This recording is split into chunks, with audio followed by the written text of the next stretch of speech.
So I thought, I didn't want to be alone. When I felt pressure or like a sadness, there was a deep sadness that I would feel, and I wanted to avoid that sadness at all costs. What I would do is I would try to make relationships, because in the relationship, it's okay to have sex with that person. And it's kind of expected. So I was like a monogamous person. I would go from one person to the next.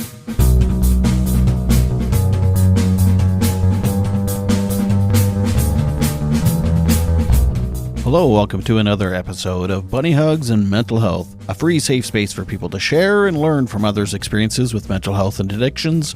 I'm Todd Rennebaum, suicide attempt survivor and a recovering substance abuser. What a great episode there is yet again this week.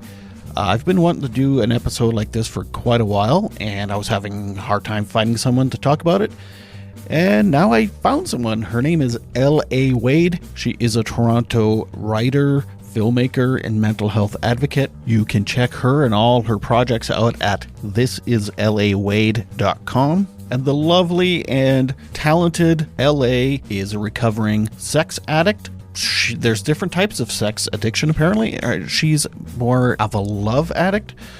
She'll explain that in the episode. But first, while we're doing the intros and we're waiting for the episode to start, why don't you just go on to Apple or iTunes and rate and review the podcast? You could literally help many, many people out just by doing that.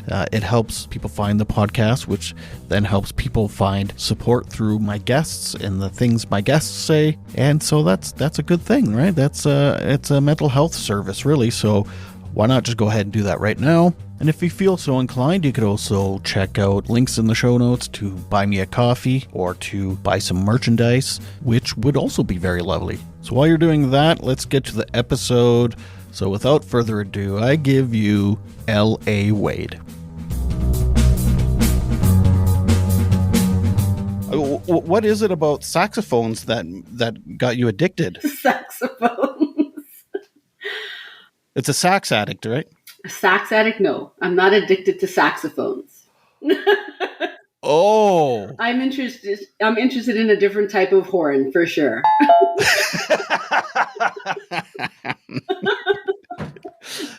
Well done. Yes.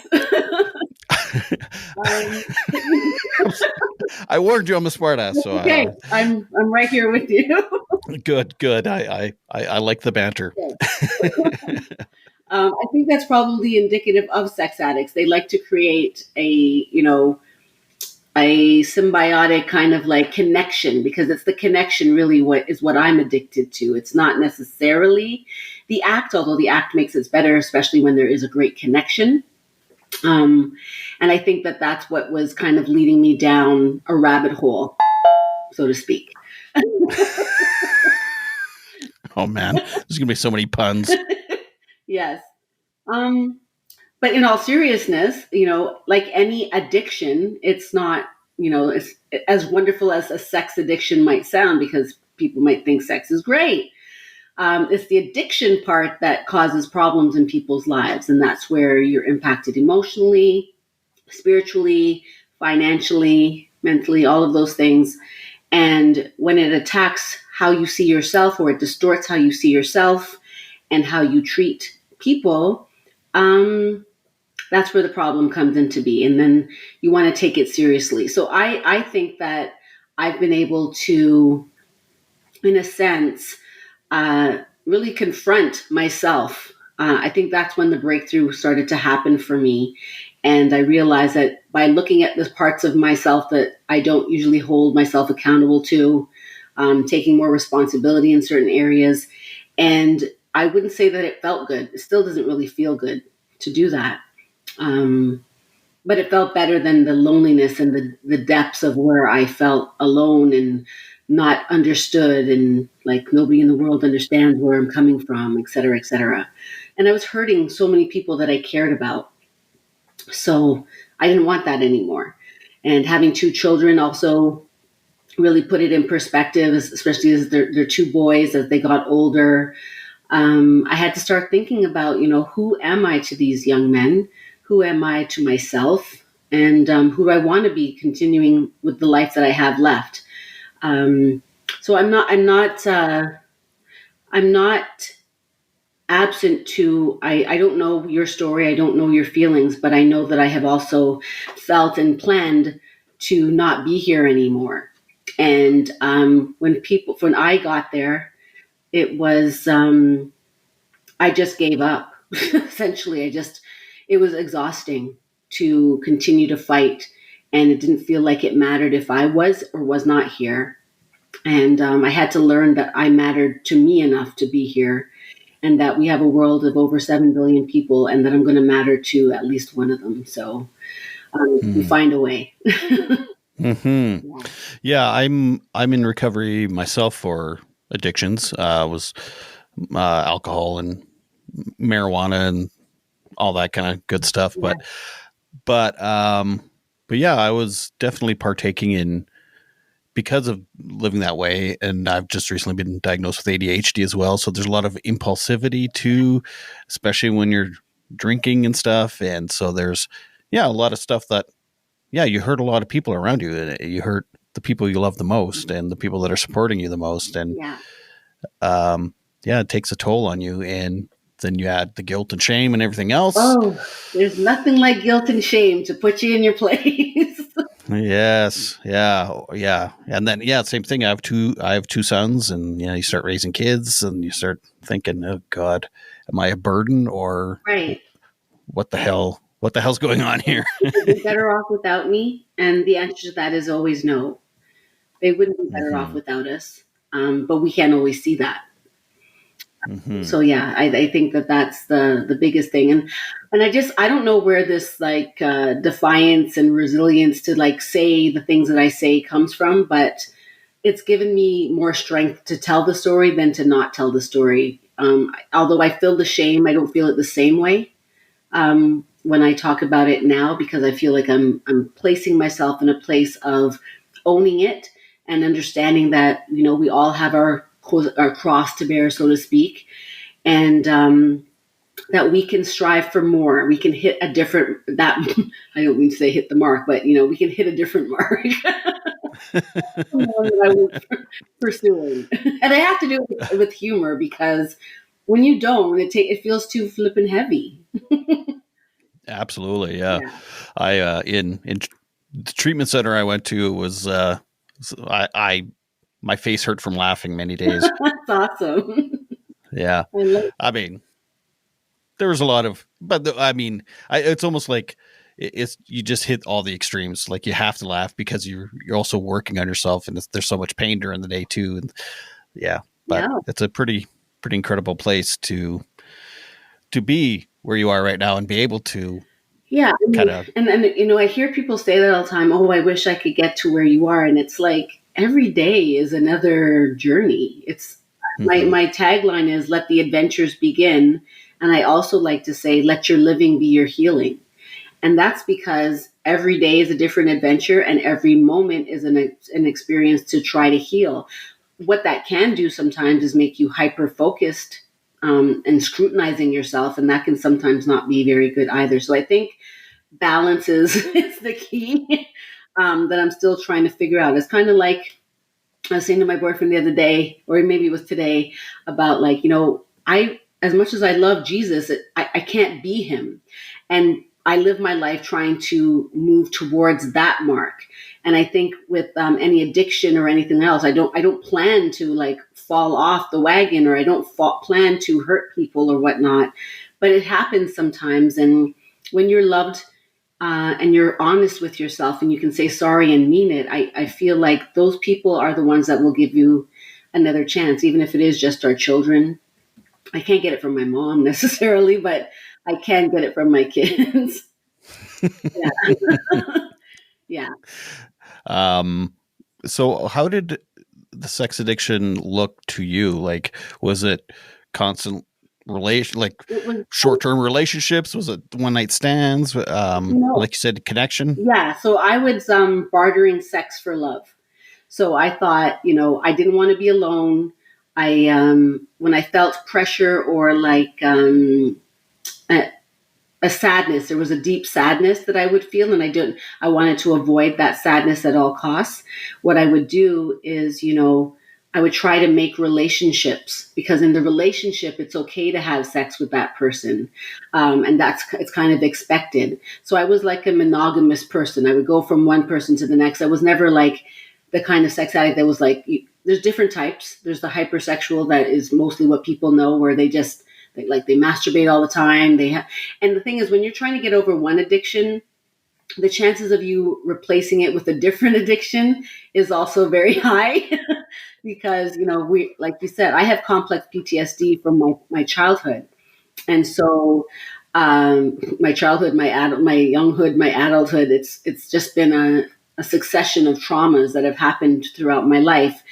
And so I wasn't really sure what was happening to me, and everything has kind of happened in retrospect. I love your shirt. Is that a cassette tape? Oh my gosh. That is awesome. Oh, stop the madness. I love that shirt. I got it at a thrift shop Out there for in, like $2. where are you again? Saskatchewan? Yeah. Oh man. I got to come out there. I was just in Winnipeg and it was great, but I think I should have gone over a little bit further. But yeah, like, Squirrel. yeah, exactly. Sure. I'm a big hip hop fan, and it's when I see cassette tapes, it just brings me right back to my childhood. So that's a really awesome shirt. But yeah, I mean, ask me anything you need to know, but I don't know how to help people get over a sex addiction, because it's individual to that person. I'm not a sex addict expert, nothing like that. But I often say that I am an expert in my life because I've spent those hours scrutinizing myself. I've been in enough therapy to I know who I am. I don't know if you've ever done a therapy called DBT, dialectical behavioral therapy is what it stands for. And basically, Not yet. it's maybe coming. But what I do see about that in particular is that their big thing is to radically accept. That's the thing that they've taught. And to radically accept everything the way that it shows up as you are. And it's radical because, there's things that you don't want to have to accept about yourself. But it's that very thing that's going to help free you, is when you allow yourself to be who you are. And then you give yourself permission to work on it if you want to make it better. And we're very hard on ourselves when we. You said hard on. Ding. You should have a ding. Ding. Ding. Or maybe a dong. I don't know. We're going tit for tat here. My boyfriend says I do that all the time. That's awesome too, because I feel like he goes through a lot because he is trying to figure out how to let me know that I'm lovable. Not about a question of whether or not he loves me. It's whether or not I can receive the love, because I understand that I'm the love that I'm seeking in him. And we have these constant conversations about it, and it's exhausting. So good on him. And it helps me. So It helps me to be with him because he lets me know that I'm not, although he's not always good at it, but I'm not the problem. It's, I've been through a lot of bad shit, and it doesn't excuse behavior, but it kind of helps me radically accept what has happened to me. And so, sounds like your boyfriend radically accepts you the way you are. He really tries to.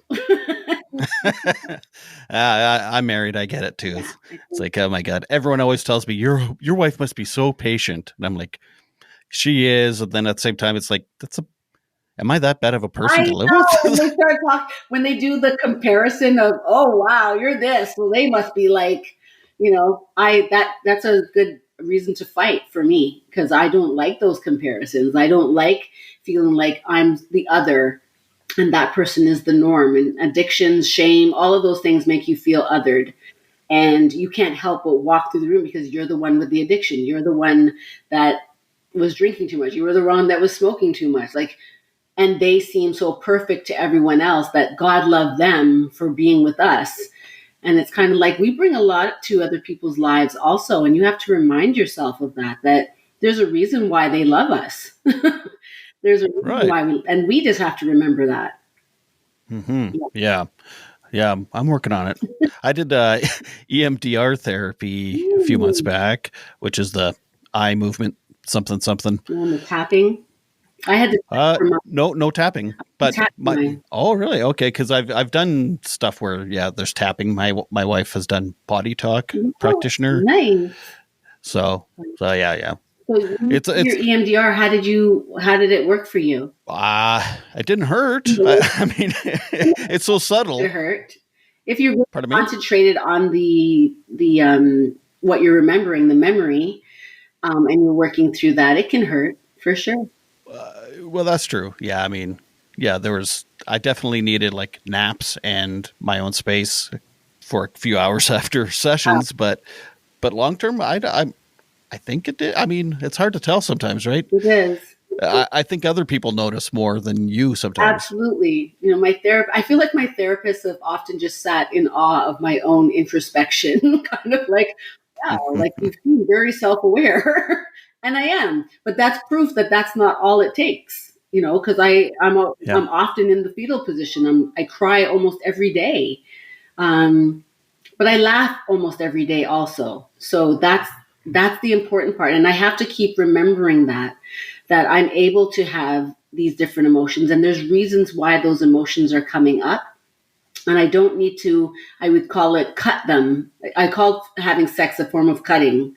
That would help Mm. relieve that feeling of like, I don't want to be alone. I want to be with someone. I need that connection. You know, I had to learn how to feel those feelings and not react to it, not medicate it, not cut or give myself what I think I needed in those moments. And it was ugly. It was not a pretty thing to do. Would you say your addiction was actually kind of a symptom of your CPTSD, or is it Yeah, yeah. was it CPTSD or just PTSD? PTSD. Okay, PTSD alone is more like what happens to the soldiers.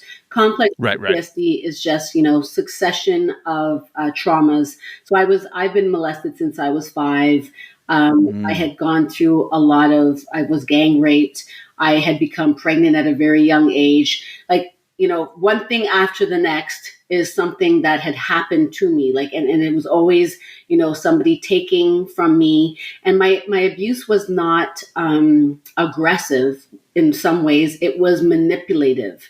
So when I interact with people, it's very difficult to understand danger, and I'm just constantly feeling threats, and I have to listen to my body more than I have to listen to my mind. And it's really complicated. um, and I think that it wasn't until I was late 40s that I started to recognize what's going on here, because I was getting upset at the fact that I'm tired of dealing with this shit. Like, when is it going to stop? And I guess I'm talking to myself because I'm the one that's in control of me, and I never really understood that until I started to feel the feelings that I never wanted to feel, and then still look at Hmm. myself and say, I still love you. You still deserve something more than what you're feeling right now. And people could take advantage of me very easily because I was so vulnerable. Even now, like, I can, if I'm around the wrong person who sees my transparency and my authenticity as something that they can manipulate. I had to go through a string of narcissistic relationships because I'm also very sensitive, I'm very empathetic, and they would utilize that to make me fall in love and make me doubt myself and question everything that I was doing. I would wonder if I was really thinking what I was thinking. And when you're already suffering with memory problems and all kinds of things, it's very difficult to walk through life. And I don't know. I think God has a different plan for me. People who are addicted always talk about God because that's part of the steps. But I wasn't assigned the steps. I didn't grow up in the church, but I did come to know God through a church, and I've just maintained a relationship with God that's not necessarily attached to an institution. It's more like I could hear the better part of me when I think and speak through him, through what I understand that to be. And I say him because my dad wasn't around, so I figure, oh, God's a better father figure. So let me just use him. Yeah. Well, I'm a little shocked that you said in your late 40s because I didn't even think you were in your 40s. Yeah, So that's really nice of you to say. so there's that. But also when it comes to the manipulation that you were saying, it wasn't always kind of a physical abuse, but more of a mental and a manipulation. I often wonder if there's more guilt and shame attached to that than physical abuse because it's like, oh, I was such an idiot. How did I fall for that shit? You Yeah, know? yeah. Well, I don't know if you've in your journey through therapy. There's this thing called, I can't remember the name of the triangle, but they basically say at all the tips of the triangle it represents like the victim mentality, the rescuer mentality, and the aggressor, and that you can go through that routine in your mind at any given time. So there's times where I beat myself up. Oh, this is so terrible. I'm this. This has happened to me. Blah blah blah. Or in my narcissistic relationships, I try to save them. I want to make it better for them because it's like, oh, they don't understand that I'm really a great person, and I'm going to help them become better too. And then I slip into, you fucking idiot, he's a narcissist. Why are you Mm, so dumb? Why can't you just get it together? Nobody, who would want you? Blah blah blah. Like, I could press play at any time on those tapes, and there's something there that's to be played, and video too. Like there's video of everything. So right. the thing that doesn't allow me to see myself is so pervasive because I'm also a very visual person. So I replay things in my mind all the time. That's a part of the complex PTSD, is that I see it. And sometimes it removes what's actually right in front of me. It's not that I'm talking to Todd. It's now Todd represents some person who took advantage of me, or it's not even always that clean. It's not even that distinct. I might just get a feeling and then all of a sudden I'm not acting like the LA that I know myself to be. And all the biggest things that if I can find a way to slow down and ground myself, I can tend to dig myself out of it. And that's called wise mind. In that same triangular thing, there's a one that's floating outside of it called wise mind. It's like your God mind that's Mm, observing you and can inform you that can inform you of what it is that you're experiencing when you're trapped in the triangle. And I rely heavily on wise mind, and that's what I mean by the relationship. It's a conversation, and the best relationships, people can converse forever. And that's that prayer without ceasing kind of fun that works like that for me, is that I want to constantly be in that communication. I want my living to be my healing, but I don't want to not have adventures in my life just because of these things. So it's always like, let the adventures begin. Let's go. What's out there? What does this Todd have to tell me? Let's go, Todd. What are we talking about today? Let's dive in fully, but let's not cause further damage if we can help it. And if we mm-hmm. do cause further damage, we're sorry. We're trying the best that we can. And in fact, Todd, we try a lot harder, I think. Let me just make us feel better here. I think we try a lot harder than most of the people that surround us because we're facing the parts that most people don't want to face in themselves. So we're very courageous people. To live Yeah. every day is courageous. Yeah. Yeah. Actually, what I got out of addiction treatment 7 years ago or whatever it was, I said, I think everybody should go to this place because you just learn good life skills. You take a good, long, hard look at yourself. I mean, everybody's on a different journey of where they are in their healing or their pain or whatever. And it's just amazing. Like, and it's so true. And then you hear people say, I'm a grateful alcoholic in meetings and stuff. And it's like, I kind of get that now. Like, Right? you were talking about that what was it outside the triangle? Wise mind. Wise mind. Mm-hmm. I've felt that, and I've never known anyone else to talk about it. Wow.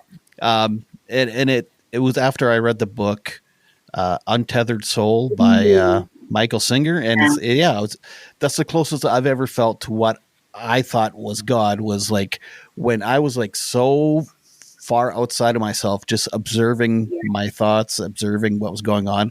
And I mean, it was only a split second or two. And then I was like, whoa, I was like, whoa, what was that? Practice it to make it last longer. And, Hmm. you know, And that observer looks at you without the judgment. So as soon as you start to feel that judgment, you realize that you've slipped back into the triangle. Right. Yeah. Yeah. Yeah. It was a pretty special feeling, but we were talking about earlier different types of sex addiction. You kind of said the Hypersexual. There's yes. hypersexual. There's love addict. There's actually hyposexual, where the person doesn't want to have sex with their spouse, but they have sex with everybody else. Poor guy, poor woman, poor husband or wife that happens to. I don't know.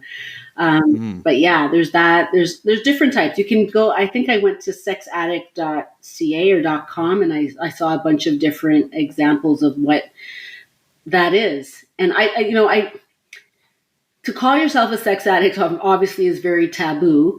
But I think we live in a hypersexual society. People hooking up, people are doing. There's people eating each other's asses all the time. There's just a lot going on sexually for people, and that wasn't a part of my. Not in Saskatchewan. Not in Saskatchewan. Those Winnipeggers or who does it? And they're going to come for me now. Those Toronto people, they think they know everything. I will say, I am so in love with the way the Saskatchewan Rough Riders have such a following. They are such diehard fans. It's beautiful to see. My grandfather and great grandfather played on the Rough Riders. No way. That's a big deal. You see? So I literally bleed green. They remind me of the Cheeseheads in the NFL with the Green Bay. They're that kind of fan, It's true. I respect it fully. But you're right though about everything. There's everything sexualized. Like my wife watches a lot of reality TV, and like 90% of it, they're just talking about sex on there. And they're talking about what they did that night, or just who they want to do. And I'm just like relationship and sex. So it's kind of like I started to review. I was married for 16 years, and coming out of that relationship, near the end, it became really like. I didn't pulling out of it. Yeah, the pulling out exactly. You have a ring? You have a ding a bell that you can ring? I'll add it in post. Ding dong. Yes. Anyway, sorry. That's okay. That's okay. Yeah, when you start to slowly pull out, it can be messy. Oh my God. It can be messy, and somebody's got to clean it up. And usually the woman has to go do it for herself. But when she has a nice spouse, the guy will come and help her out. But a lot of times, women have to clean up their own mess, and I had to clean up my own mess. And I was literally confused for a second. I was like, "Wait, what are we talking about?" You're good. Oh, thanks. Okay. So you were cleaning up the mess of your life. My life. Yeah. Okay. I was cleaning up the mess of my life from my marriage, not well.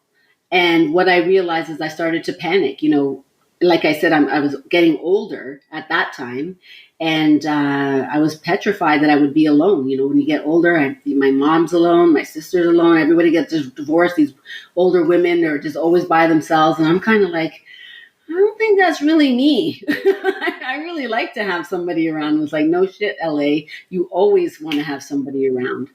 And so after the marriage, I went through a succession of like trying to find him, grasping at different straws, so to speak. And ding dong. And anyhow, I'm not finding the right one. There was a ton of married men that lined up for the job. Lots of what we call fuck boys.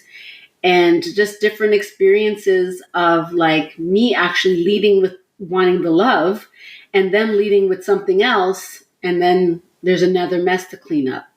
Ding dong. Yeah.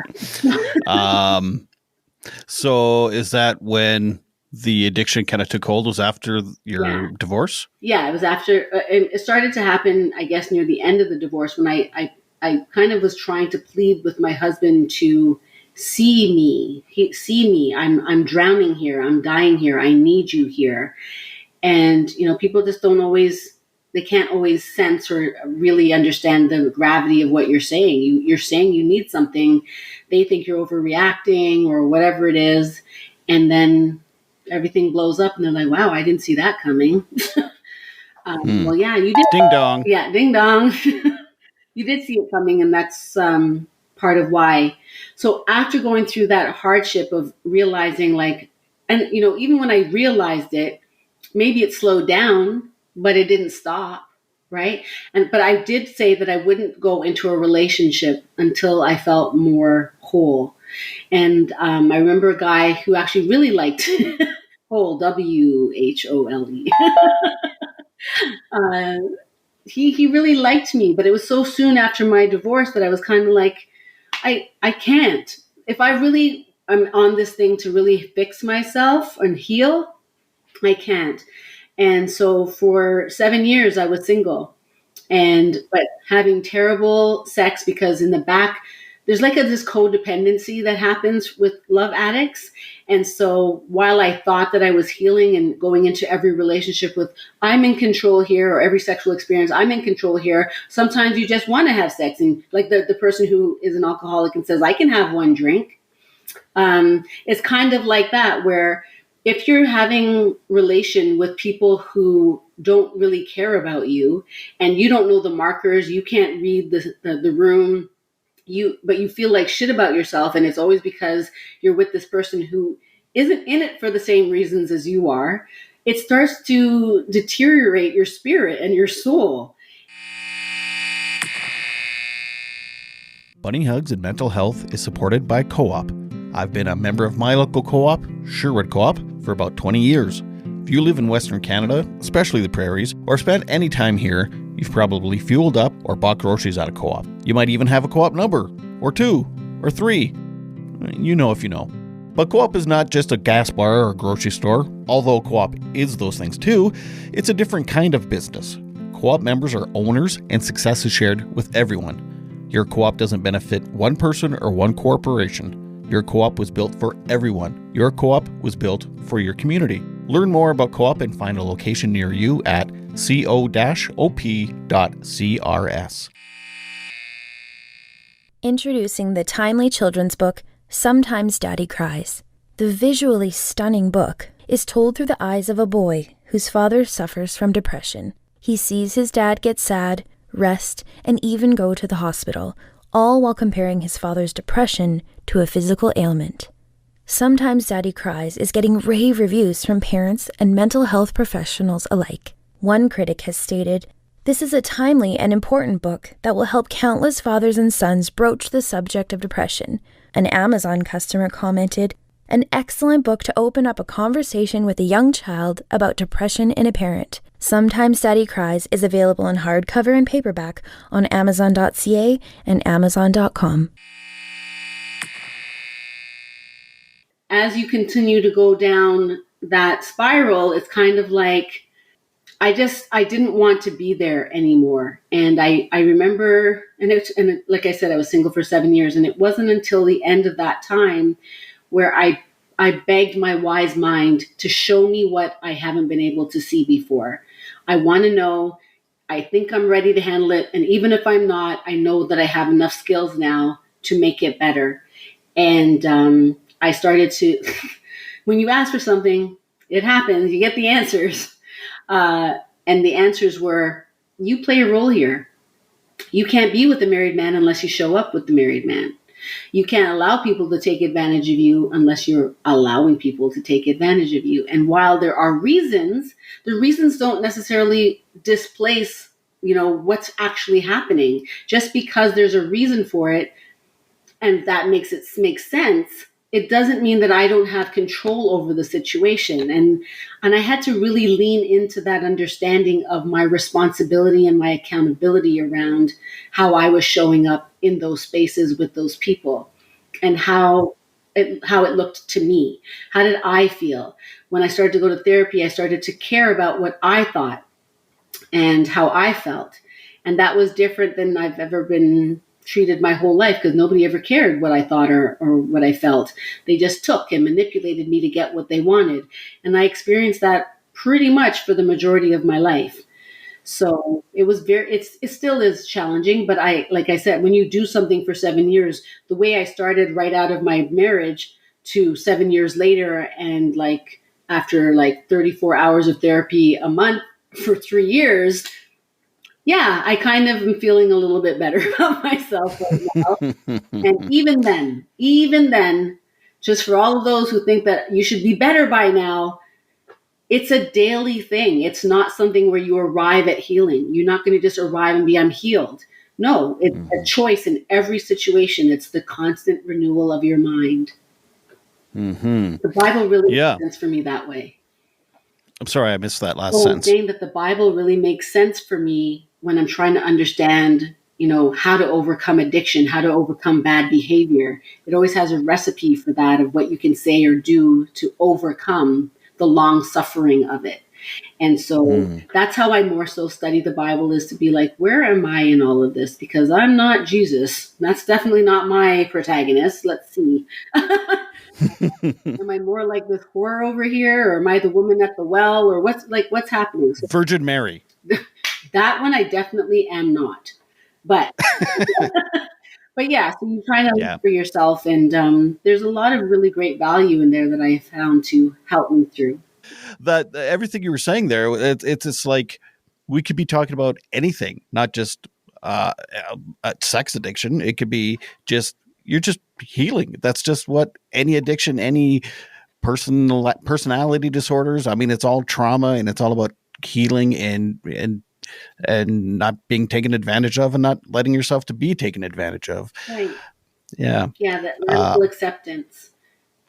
How many people that you were with do you think they were kind of also in their own pain? And I would say most, because, when we do a trauma bonding thing where people who have, and that's where you think it's connection, like, ooh, it's, wow, we're so on the same wavelength. No, we're both in trauma and we're trying to work it out on each other. And I don't know how absent that is from any relationship, because the person that you choose tends to help you deal with the parts of yourself that you didn't know how to deal with on your own. And that can go in different directions depending on how that works out. So yeah, who you choose is big time. It makes a big difference.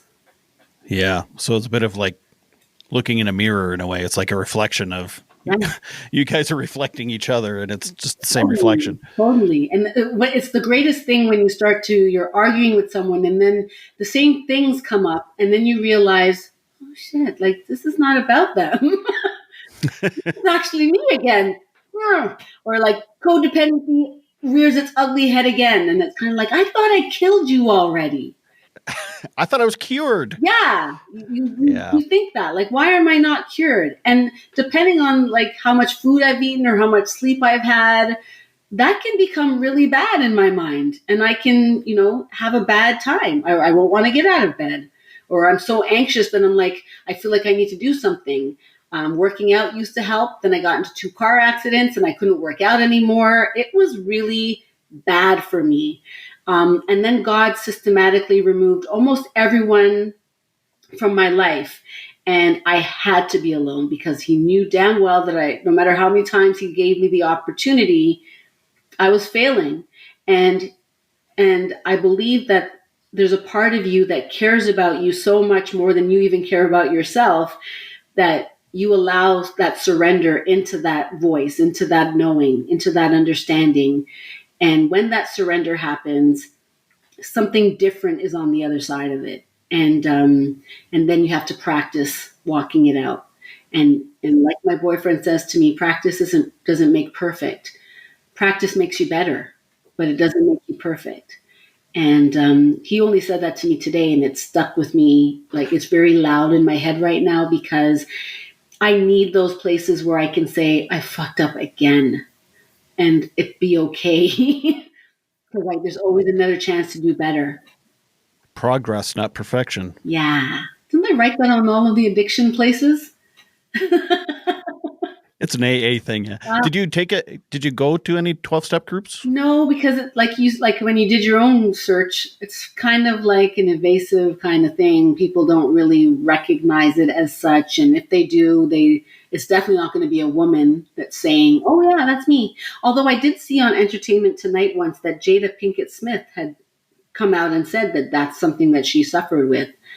There have been some celebrities that have said that this is what they like. David Duchovny and from X Files, Eric Benet, who's a singer.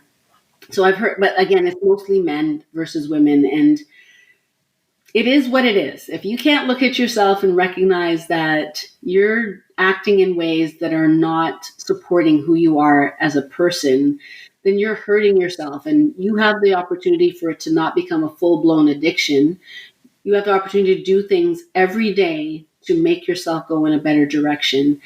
And I'm just trying my best. And I fail often, but I think over the time I've gotten much better than I am at being better than I am at failing. And because I was blessed to have everybody removed from my life, those who stay or come back in, I decide if they're going to be there or not. It's no longer like just an absent-minded thing, like, oh, let me just go because I want to feel belonging. And that's what it ultimately is. It's something where we feel empty and we're trying to fill it. And it can be sex, drugs, alcohol, shopping, lying, whatever it is to try to make us feel better. And sometimes it's all of those things, Do you know much about borderline personality disorder? Yeah, BDP. It's very similar to complex PTSD. It's often misdiagnosed sometimes. Because it sounds like some of the stuff with love addiction could also be, it's almost like a symptom of BPT or vice versa. Yeah, or whatever. I think that definitely it can be. And there were times definitely where I thought maybe I do have BDP, but I didn't have the same anger. They have a different type of anger, I think, that comes out. I guess it also depends on how severe it is. But there's definitely, I was angry, but I could still talk to the clerk at the store and not think that that was a problem versus like having a problem with my family members and that be the problem. Like it's a little bit different where I don't think there's the same distinction within relationships for BDP. And for me, it's definitely connected to my traumas, being neglected and abandoned and abused and manipulated, all of those things over different time frames in my life. So as a very young child, in my preteens, in my teenage years, there have been different events of sexual abuse, rape, different things all the way up until 2020, which is the last sexual assault that I had to fight. And I've put myself in these positions where I've made it. I'm not trying to blame myself over people taking advantage of me. So I want to be clear for any person who has been sexually abused or anything like that. You didn't do anything there. But my high risk behavior made me susceptible to things happening to me. And I had to learn how to protect myself and not put myself in positions where I could get hurt. It doesn't mean that I can't go on adventures. It just means I need to be smart about it. It's like I'm not trying to tell the girl not to wear a short skirt if she wants to and then blame her when she gets raped for it. Like that's not what I'm saying. I'm saying that my high risk behavior and my desire to feel loved and to belong to people had me trusting people that were not there for my best interests, who had me open to things that were not for me. And I read that wrong, and I wanted it more than I wanted anything else. And so I chose it. Every time I would choose it, trying to make excuses for people's behavior because, well, at least they're there. And I'm, it's lots of different things. It's so interconnected. Yeah. Even with my own addiction, and I've talked to this, or I've said this a few times, and I talked to a girl who had histrionic personality disorder, and I'm not sure if you know what that is. What is that? It's kind of like BPT, but BD. borderline. but it's a lot more sexualized. Everything's a lot more sexualized, and you're not. Um, I'm screwing this up. Google it. What's it called? uh, What's it called? Histrionic personality disorder. So it's a cluster B. So there's narcissism, borderline, histrionic, and antisocial, or yeah. So anyway, there's a lot of crossover and overlap and stuff. But so basically, she uses sex a lot to manipulate other people and to get what she's not getting from others and whatever. Yeah. And I mean, it's all wrapped around trauma and pain and everything else, but you get into that cycle where it is like you do put your trauma puts you into places where then you are very susceptible to be in more trauma. Yeah. And even my own addiction was like that with my own shame and guilt and stuff. I was doing stuff that was outside my moral code, which then got me in trouble, which then caused my own trauma, which then caused, a attempt on my life, which then caused trauma, which then, it's like this whole thing of just more and more and more and more. Yeah. So then I see why a lot of people do maybe blame themselves or other people. For sure. Blame, look at people in addiction and be like, well, this is your choice. Yes. I love those people. I mean, it is and it isn't, right? I mean, it is and it isn't, but right. Yeah. And you get stronger. You get better at making the choices that they even think that you should be making all along, but you're not doing it for them. You're doing it for you. Oh, as soon as I start giving too much power away, I know I'm in trouble. So I always try to find ways to regain my power. And I think my writing had done that tremendously when I was able to, I call my books self-help eroticas, because who doesn't still want the sex? The sex part is the good part.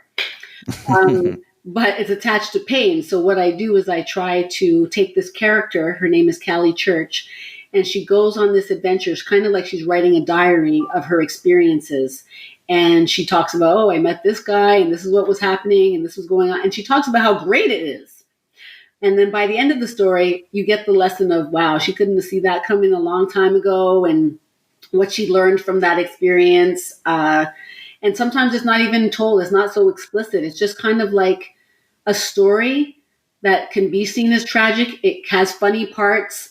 It's just like me.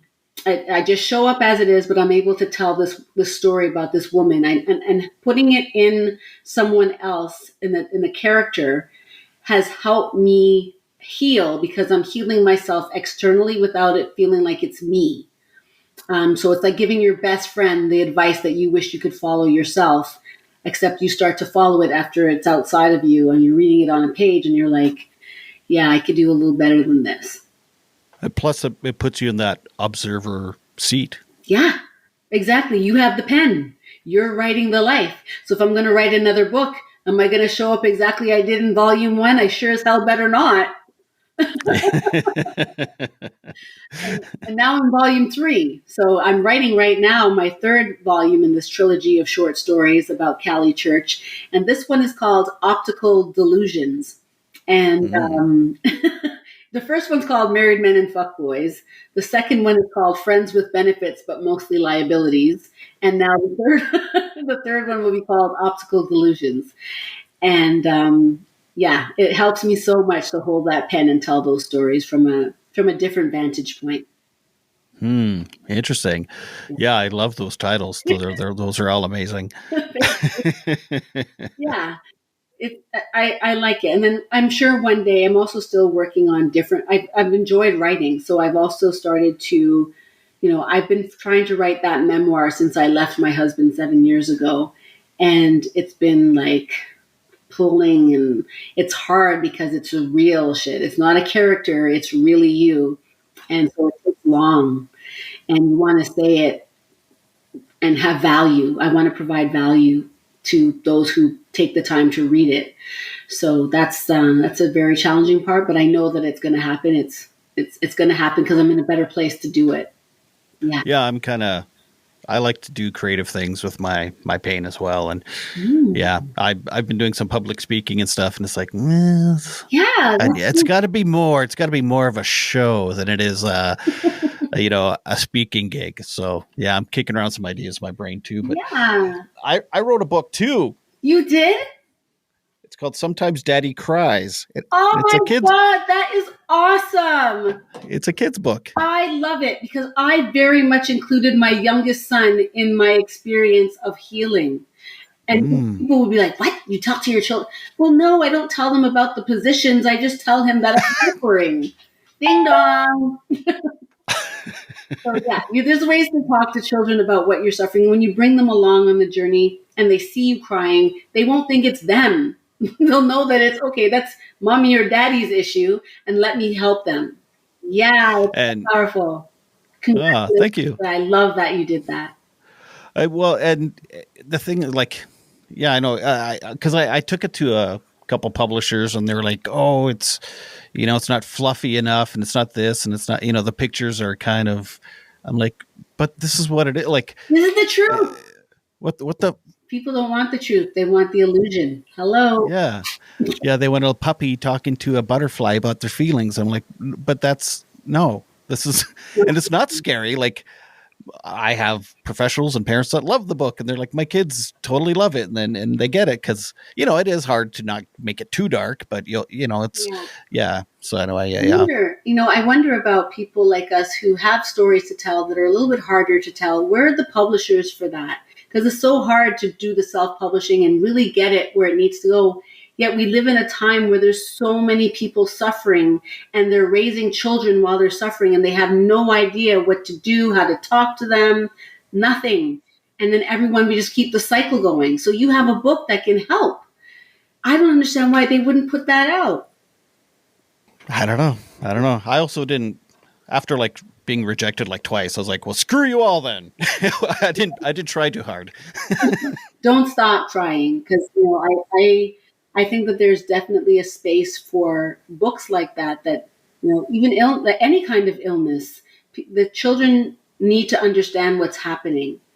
Yeah. Like I said, they don't need to know all the gritty details of it, but ultimately, we're, like you said, we could be talking about sex, alcohol, any of those things. At the core of it are issues that we're struggling with. There's trauma involved, and they need to understand, because they're going to hit life one day, and they need to know, my dad overcame this, and I can overcome it too. Mm-hmm. Keeping those lines of communication open is so important. Or, at least normalizing what that people do have pain, and that, Yes. it's not a taboo thing. Let's Right. just. And normalizing having empathy for it.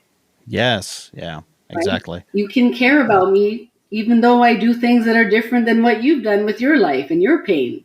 You can still care about me, because I'll care about you. But yeah, there's too many things that keep us apart and that bring us together. And I'm sure there's a capitalistic reason for all of that. Whatever. But I am responsible for myself, regardless of the society that I live in. And I can do things. I can do great things. And so, absolutely. Absolutely. So how long ago did you start your recovery from love addiction? I would say right out of my marriage, but I would say more hardcore, I would say in 2020. After your last. Yeah, that was something that I was going to utilize to really help propel me into a new way of being.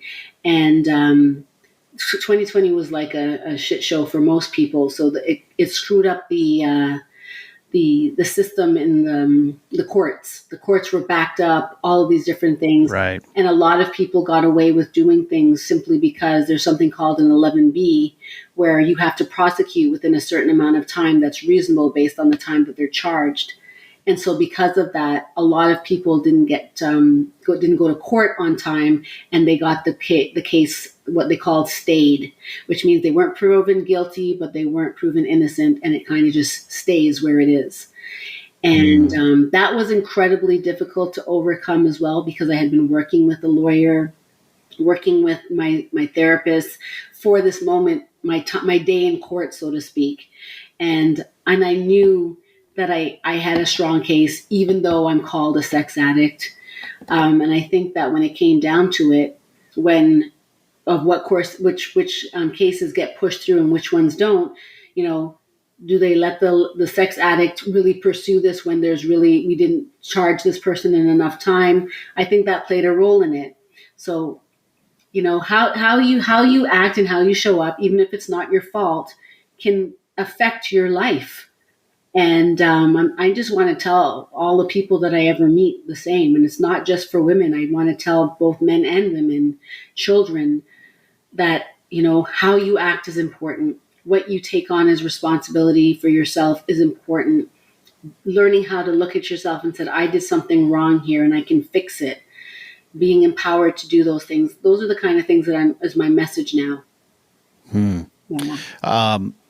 Do you think that if you had gone to court and everything had gone the way you wanted, you would be healed today?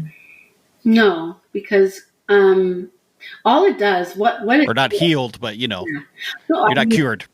Yeah, well, I don't think that I'm a sex addict anymore, but I'm also Right. in a very loving relationship. So maybe I don't know that.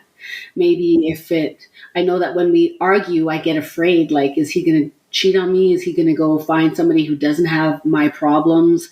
Like, it'd probably be so much easier for him to be with somebody else other than, you know, the one with the backstory. Ding dong. But,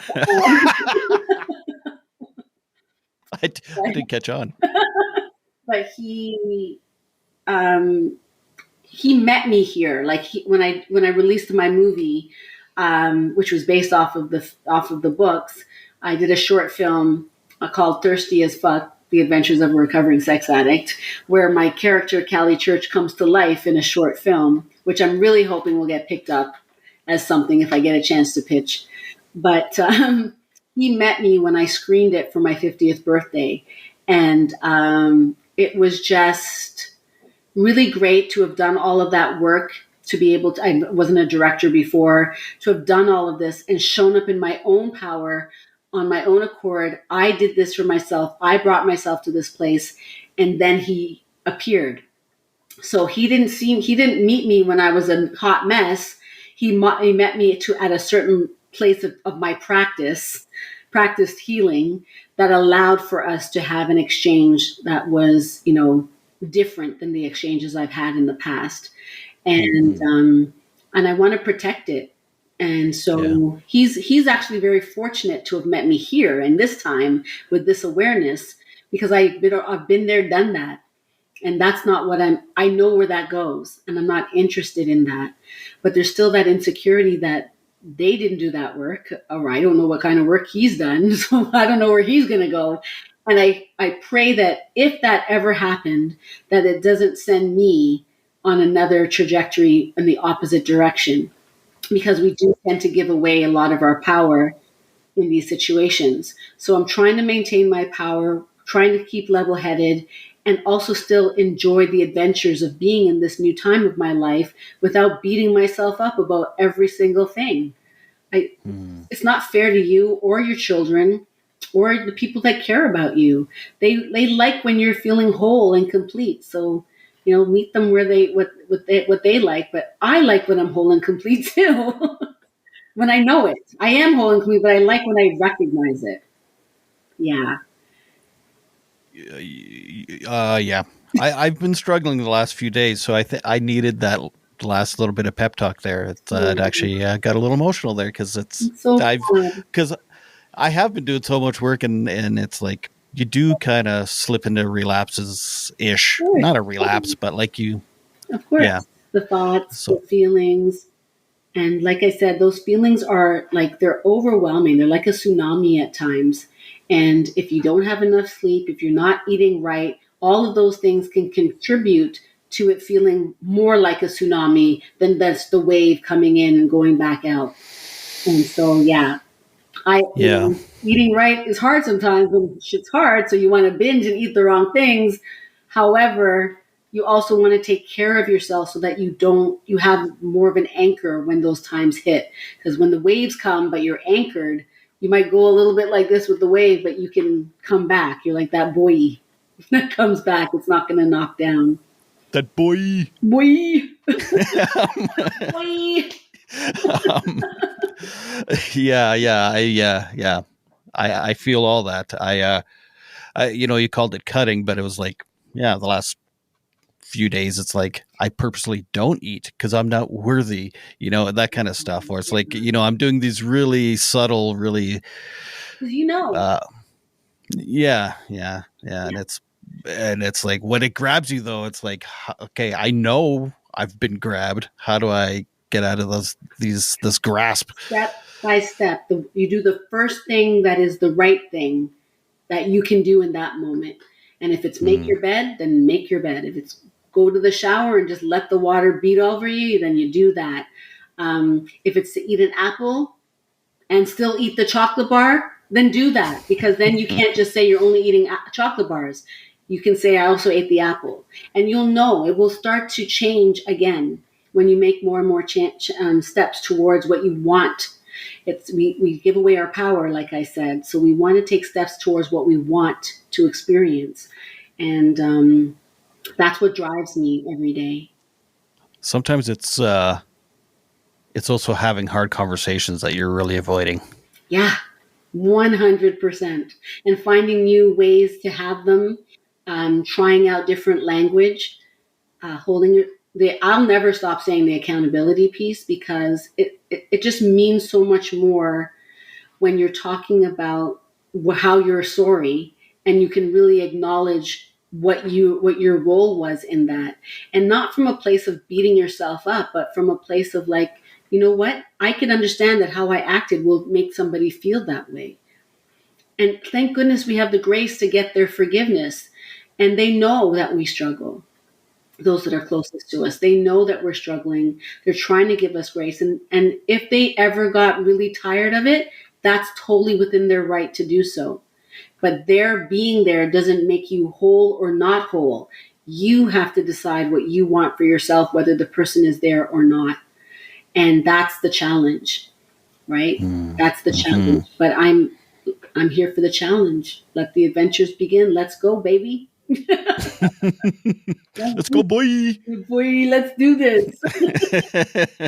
I would love to be able to come out to Saskatchewan and show my movie and tell my story. Community organizations, whatever it is, I would love to come out there and just have a conversation across this country about the hard things, because I think I have a little bit of insight about the hard things. You got me there. But I think I am best suited to have those conversations, even if it's about sex or maybe it's just about healing. I think I can help some people. And so I would love to come out and talk to people there. I was so well invited in Winnipeg, and I was like, I don't come across this country enough. I want to see this country that I'm a part of and that I live in, that I was born into, that has so much. Canada's bigger than Toronto. Yes. It's true.